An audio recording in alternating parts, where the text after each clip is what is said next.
নজর রাখবো পরের খবরে। দুই রাজ্যের সীমানায় তৃণমূল পুলিশের তোলাবাজির অভিযোগ। বিরক্ত হয়ে বাংলা থেকে আলু আমদানি বন্ধ করলো পড়শি রাজ্য ওড়িশা।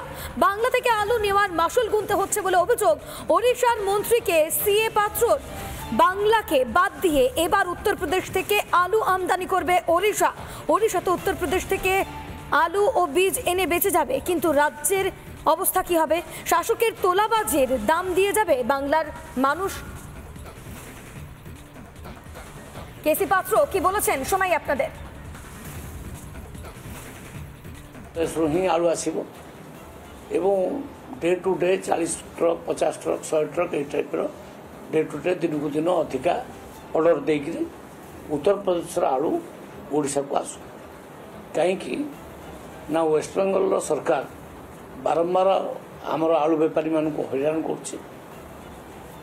ଆମର ମାନ୍ୟବର ମୁଖ୍ୟମନ୍ତ୍ରୀ ବି ନିବେଦନ କଲେ ତାଙ୍କର ମୁଖ୍ୟମନ୍ତ୍ରୀଙ୍କୁ, ସେ କହିଲେ ଦିନେ ଦୁଇ ଦିନ ଭିତରେ ପ୍ରୋବ୍ଲେମ୍ ସଲ୍ଭ ହେଇଯିବ। ଆମେ ଅପେକ୍ଷା କରିଥିଲୁ, ତାପରେ ବି ପ୍ରୋବ୍ଲେମ୍ ସଲ୍ଭ ହେଇପାରିଲା ନାହିଁ। ତେଣୁ ଆମେ ବାଧ୍ୟ ହେଇକି ଡିସିସନ୍ ନେଲୁ ଯେ ଏ ପ୍ରୋବ୍ଲେମ୍କୁ ମାନେ ପୁରା ସଲ୍ଭ କରିବା ପାଇଁ ଉତ୍ତରପ୍ରଦେଶ ଆଳୁ ଆସିଲେ ଆମର ଭଲ। ସେ କଥା ମଧ୍ୟ ଆଉ ବେପାରୀ ମହାସଂଘ ମଧ୍ୟ କହିଲେ। ତେଣୁ ଆମେ ଆଜି ନିର୍ଣ୍ଣୟ ନେଇଛୁ ଯେ ଏଥରକ ଧୀରେ ଧୀରେ ଧୀରେ ଧୀରେ ୱେଷ୍ଟବେଙ୍ଗଲର ଆଳୁକୁ କମେଇବୁ ଆଉ ଉତ୍ତରପ୍ରଦେଶର ଆଳୁକୁ ଆମର ଓଡ଼ିଶାକୁ ଆଣିବୁ। ওড়িশার খাদ্য সরবরাহ মন্ত্রী কেসি পাত্রর বক্তব্য আমরা শুনলাম। এবার আপনাদের একবার শোনাই আলু ব্যবসায়ীরা যারা রয়েছেন তারা কি বলছেন, শুনুন। দামটা কি কমার আশঙ্কা? যেরকম মনে হচ্ছে সেরকম কমার আশঙ্কা নেই। হতে পারে যে 28 থেকে 30 হতে, কিন্তু তার থেকে নিচে আর কমবে না। আচ্ছা, আমদানি রপ্তানির ক্ষেত্রে কি তাহলে ব্যবসার কি একটা বিরাট বড় ক্ষতি হচ্ছে, যেহেতু ওড়িশা সরকার আর আলু নিচ্ছে না? কিছুটা তো হচ্ছে, যতটা শুনছি মহাজনের থেকে ওদের কিছুটা ক্ষতি হচ্ছে। বাইরে যেটা আলু যেত, এখানে তো ভালো কোয়ালিটির আলু চলে, এখানে খারাপ কোয়ালিটির আলু চলে না। ওই যে একটু গড়া আলুটা থাকে সেটা যেটা বাইরে যায় সেটাই বন্ধ হয়ে গেছে বলে আলুর দামটা এত, প্লাস ওদেরও নোকসান হচ্ছে। আলু বেশি দামে রাখা আছে, বুঝলেন তো, এই জন্য বেশি দামে বেচতে হচ্ছে। আলুটা রাখা আছে নজর। হ্যাঁ, এটা কেন মনে হচ্ছে আপনার? চাপটা হলো কি মাঝখানে সরকার যে আলুটা বন্ধ করে দিল, একটু 3 দিন বন্ধ হয়ে গেল, এই জন্য দামটা একটু বেড়ে গেল। দামটা কমার কি কোনো সম্ভাবনা দেখছেন? না, এর থেকে কমার কোনো সম্ভাবনা নেই। বৃষ্টিতে জলমগ্ন কলকাতার একাধিক এলাকা, চিনার পার্ক, হলদিরাম, কৈকালির একাধিক এলাকা জলমগ্ন। এই মুহূর্তে আমাদের প্রতিনিধি অনুপমের সঙ্গে রয়েছে মেয়র পরিষদ দেবরাজ চক্রবর্তী। অনুপম, সরাসরি তোমার কাছ থেকে জানতে চাইবো কি বলছেন মেয়র পরিষদ, এই ছবি কেন?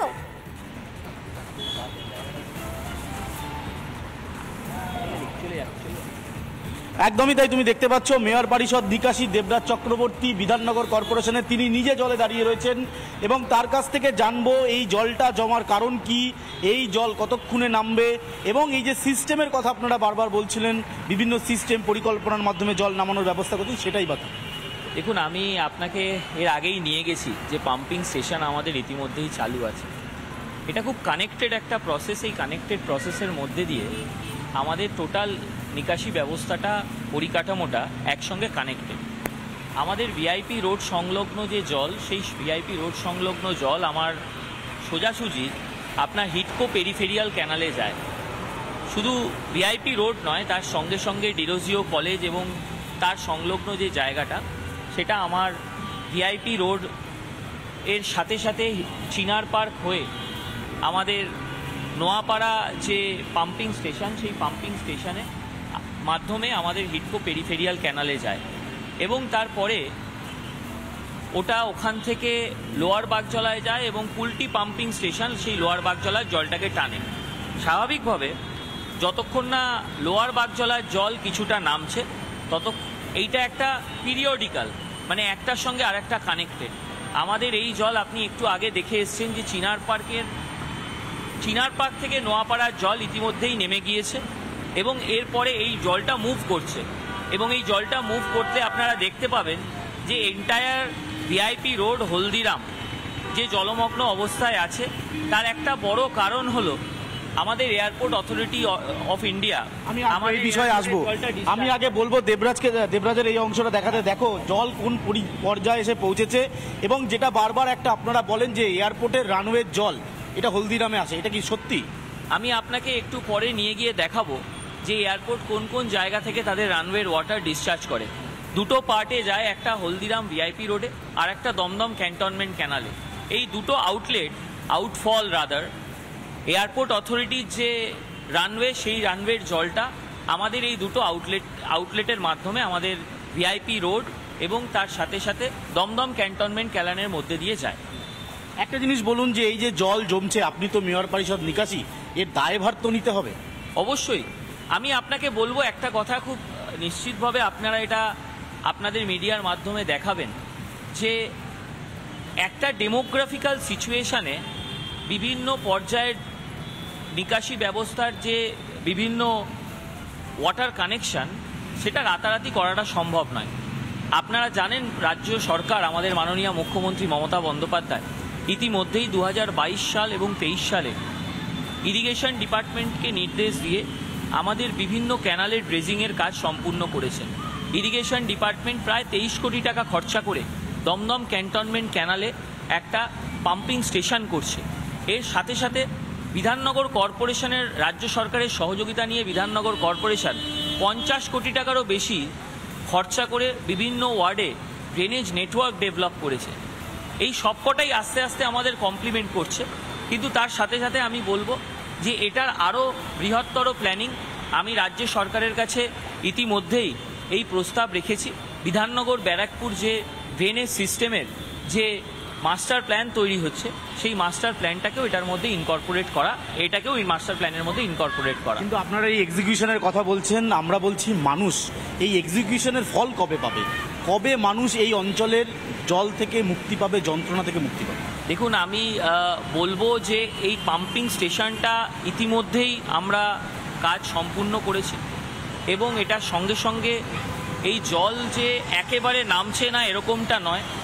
আমি বলবো এই টাইম টেকিং প্রসেসটা আরও যাতে দ্রুততার সঙ্গে করতে পারি, সেটা আমরা রাজ্য সরকারের সঙ্গে ইতিমধ্যেই টেক আপ করেছি, এবং রাজ্য সরকারও তার প্ল্যানিং এবং এক্সিকিউশন খুব তাড়াতাড়ি যাতে করা যায় সেটা করছে। আমরা ইতিমধ্যেই এশিয়া ডেভেলপমেন্ট ব্যাংক তাদের সঙ্গেও কথা বলেছি, যাতে একটা অর্থনৈতিক সহযোগিতা নিয়ে রাজ্য সরকারের মাধ্যমে আমরা যাতে এই ড্রেনেজ নেটওয়ার্কটাকে ডেভেলপ করতে পারি, যাতে আগামী দিন এই জলের সমস্যা মিটে যায়। মেয়র পরিষদ সদস্য নিকাশি বিধাননগর পুর নিগমের দেবরাজ চক্রবর্তী সরাসরি ছিলেন আমাদের প্রতিনিধি অনুপমের সঙ্গে, এবং তিনি সরাসরি বললেন যে এই বিষয়ে ব্যবস্থা নেওয়া হবে। কবে সমস্যার সমাধান? মালদাতে যেখানে দেখতে পাচ্ছি টানা বৃষ্টির দোষর নিকাশি ব্যবস্থা, সেখানেও কোথাও হাঁটু সমান জল, তো কোথাও আবার জল ছুঁয়েছে কোমর।